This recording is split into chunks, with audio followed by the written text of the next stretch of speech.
everyone to this lesson on You've Got to Hide Your Love Away.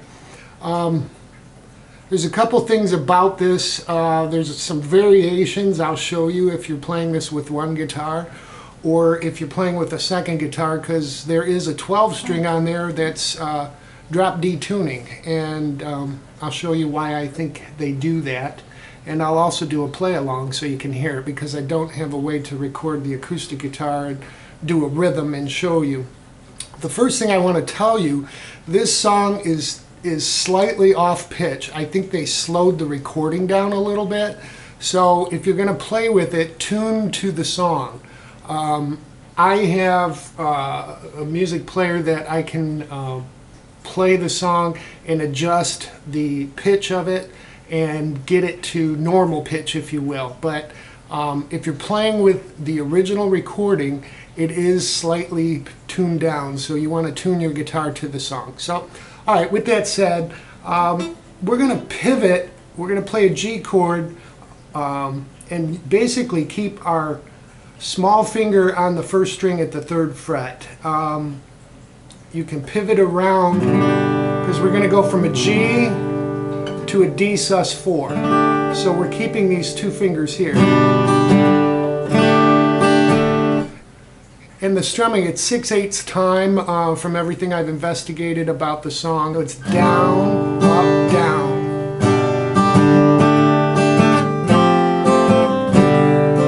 Okay, but what we're doing to start out with, I play G with my first two fingers on this. That enables me to go to the D sus4. So we're going G to D sus4.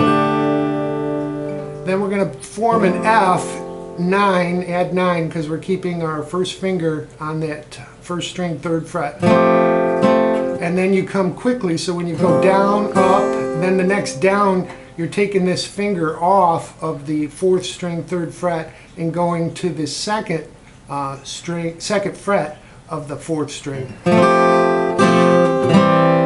And then back to a G. And at this point, I'm just keeping my ring finger here. And then when I come back to the D sus4, I have to bring all the fingers back. It just works easier for me. I've seen people do it different ways, but this works for me. So what we have so far is this.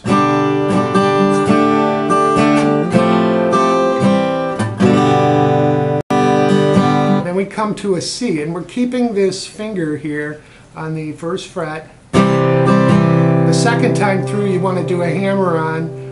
So you're doing one measure of the C, and then the second measure you're going to do a little hammer-on that 4th string.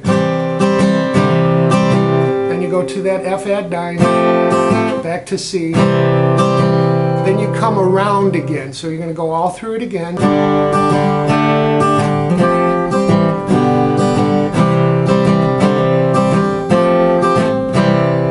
Then you go to a D, the first time through. And you're going to hammer on that 3rd string at the 2nd fret, at the second half of that measure. Then you go back through it.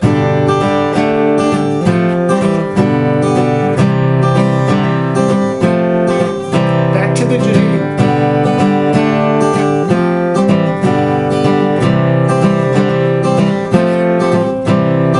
Now this D, you're going to do a little walk down. You hit it, you go through it once. Then you're going to lift your, I use my middle finger, and I'm going to place that on the 5th string at the 3rd fret. Then I'm going to switch my middle finger with my first finger and kind of pick up the other half of that D, and then move my first finger to the 5th string 2nd fret, and then to a D.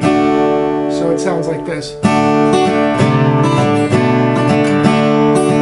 And then you're into the chorus.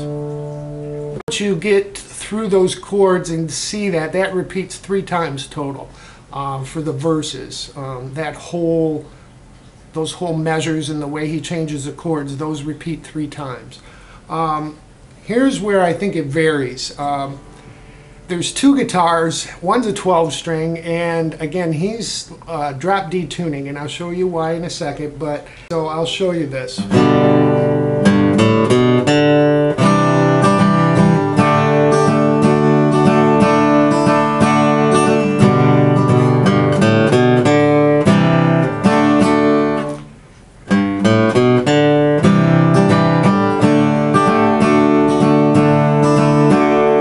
I've seen people do it where they go right to the C and they leave out that D note. I think it's important because it's part of the melody.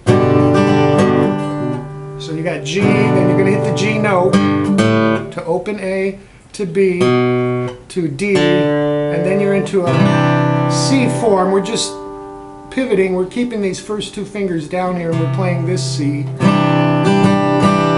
To a D sus4, to a D, and then D sus2, and back to D.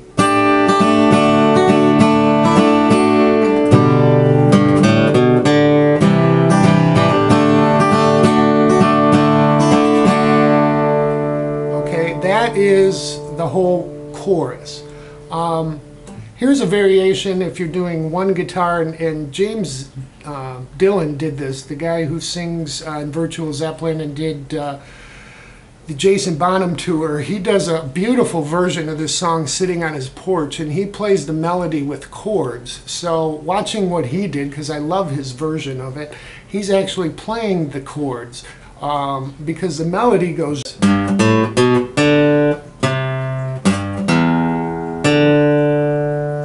One more time.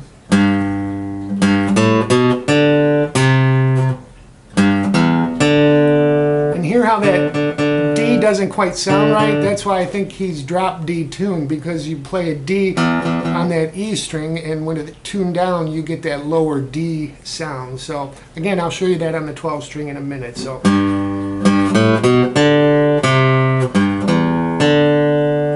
Okay, but to do that with the chords, you can play G. Okay, once you get to there, you play your C, back to G, and then just drop down for an E, and then to a D.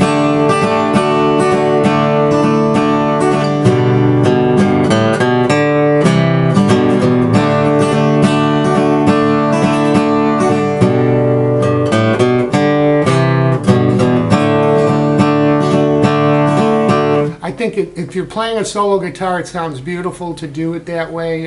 If you don't do it that way, that's fine. It sounds good the other way, but just to give you some options. So I got the 12 string out, and here's what I think he's doing as a second guitar overdubbed. Because I've got the first string tuned down, or strings on the 12 string, the first two are tuned to a D, and the rest are normal. That G, which would normally be here, moves up to here. So we've got G here. Okay, and then E, and then D. So what we have is this.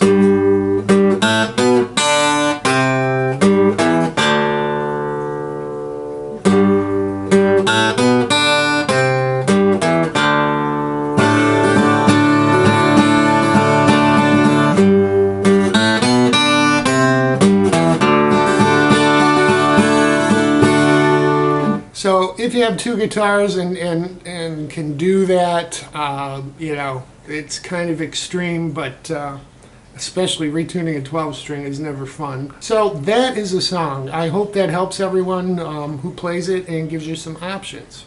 Enjoy.